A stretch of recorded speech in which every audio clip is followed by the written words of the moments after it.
Muhtaram onaxonlar, qadrli opa-singillar, bugun yangi O'zbekiston o'z taraqqiyotining yangi bosqichiga dadil kirib bormoqda. Biz o'z oldimizga avvalo inson baxti, inson qadri uchun xizmat qiladigan ulkan maqsadlar qo'yganmiz. Chunki inson baxti oiladan boshlanadi. Oila esa ayol bilan mustahkam.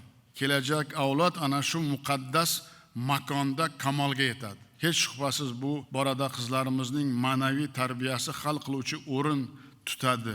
Mehr oqibat, or nomus va andisha kabi muqaddas fazilatlar qizlarimiz qalbiga buvijonlarning nasihat va umidlari bilan kiradi.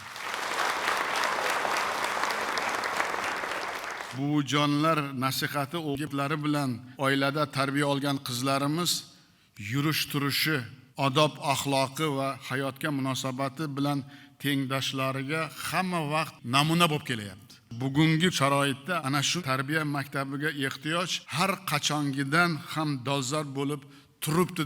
Shu o'rinda men o'ta og'ir sinov damlarida ham qaddi bukilmagan, butun umrini oilasiga, farzandlariga bag'ishlagan barcha onaxonlarimizga murojaat qilmoqchiman. Biz 2026-yilni mahallani rivojlantirish va jamiyatni yuksaltirish yili deb e'lon qilganimiz bejiz emas.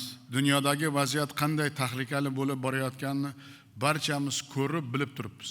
Bunday murakkab vaziyatda yurtimizdagi tinchlik va osoyishtalik Alloh taolo bergan ulug' ne'mat ekanini yanada chuqur his etmoqdamiz. Uni asrash esa har birimizning burchimiz ham bu ham to'g'ri bo'ladi. Mana shunday sharoitda duogo'y buvijonlarimiz, mo'tabar onaxonlarimiz oilalarda bu ne'matning qadriga yetish, uni asrab avaylash va farzandlar, nabiralarga shukronalik tuyg'usini sindirishda namuna bo'ladilar deb ishonaman.